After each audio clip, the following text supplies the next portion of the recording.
Hi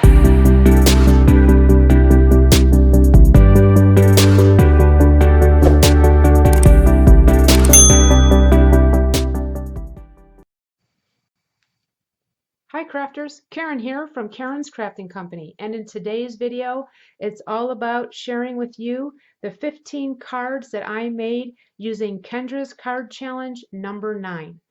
Now I am part of the design team and I chose card sketch number 7 for the giveaway hop, and if you haven't had a chance to enter, the giveaway hop does end on January 9th. So you're going to want to make sure you get your cards in and turned in and get them on Kendra's Facebook page so that you can give yourself plenty of opportunity to win some great prizes. Now, before I share with you the cards that I created, I wanted to share with you the paper pad that I chose for this first set. Now, I went with the dried floral from the Paper Studio, and I got this at Hobby Lobby. And these are nice, soft, muted colors, and I really like the patterns. I love that muted look, and it's soft, it's elegant, and it just, when I saw it, there was no way I could leave this in the store. Now, if you notice, this paper pad is only single-sided. So what I did is I chose 12 papers and I adhered them together so that they would make double-sided paper.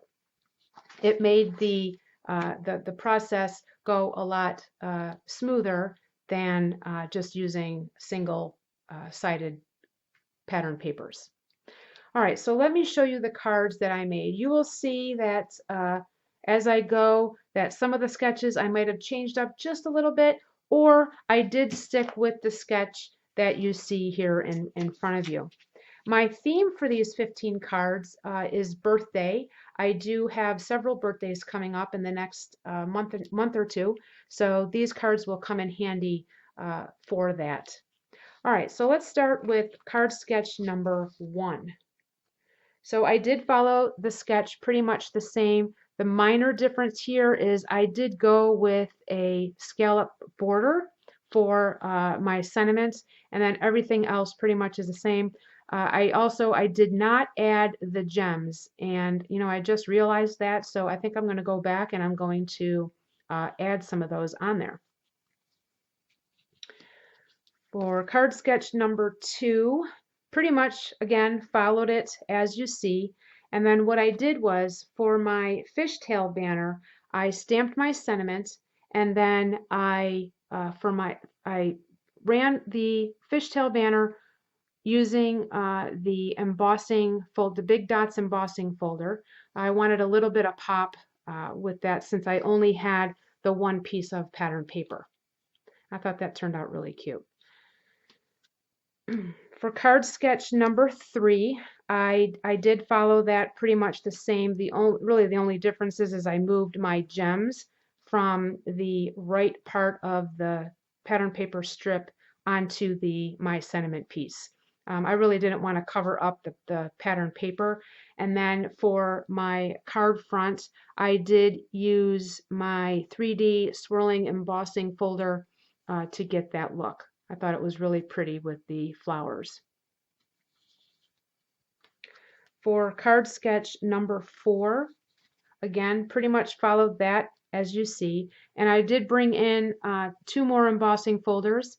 For the gray card front, I have my wood grain embossing folder. And then for this other gray piece, it's a pretty floral 3D embossing folder. And then I had this dragonfly in my stash, and I thought that would go really pretty as my embellishment. And then I used my happy birthday tag for my sentiment. For card sketch number 5, I did follow that. The only difference was I just changed my shape for my embellishment. I wanted to bring in my hearts, and then I added a couple of butterflies. I do have a mini butterfly punch, and I thought that was just cute to add them onto the hearts. And then I used my happy birthday square die cut for my sentiment, and then I added the gems on the bottom. For card sketch number 6, again, pretty much followed that the same. For my sentiment, I did go with the Happy Birthday die from Simon Says Stamps, and I just thought that turned out really pretty. I love that gray on the yellow, and again, I was just trying to pick up some of those colors that you see in the pattern paper. All right, moving on to card sketch number 7. This was the sketch that I chose for the giveaway. This is definitely my favorite sketch. And if you missed that video, I'll have it linked in my description box below. It does go over the process on how I put the card together. And so for my scallop border, I used one of my my scallop frames, and I cut it out and then I just trimmed it so that I would have 2 scallop strips. And then I punched out a scallop circle, my pink circle for my sentiment, and I did heat emboss that using the clear embossing powder over my black onyx clarifying ink. And then for card sketch number 8, pretty much followed it. I just used a diamond shape instead of what you see here, and you can use any shape at the size that they tell you that they recommend. And then I just added another birthday sentiment. For card sketch number 9, the only change here is I did change my sentiment. Instead of just using that fishtail strip there, I have this banner stamp set from Close to My Heart, and I thought that would look really pretty on there. So I stamped it, I fussy cut it out, and then I did followed the card as you see. And then I used a pressing plate. I don't think that's the right term. It's the name of it is not coming to my mind. I apologize for that.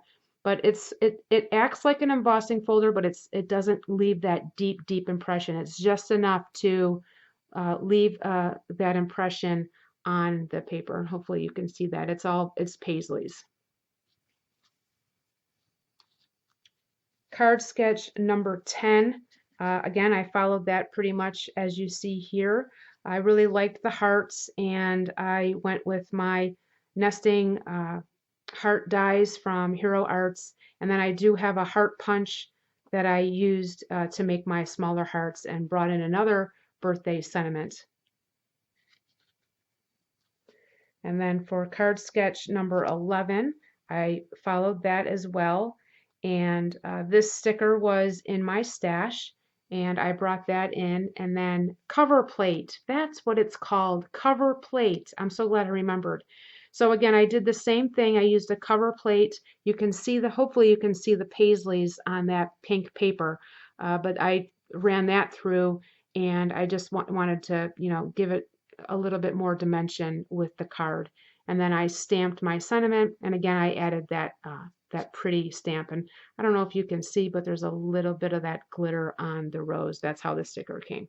Really love that hummingbird. Super cute.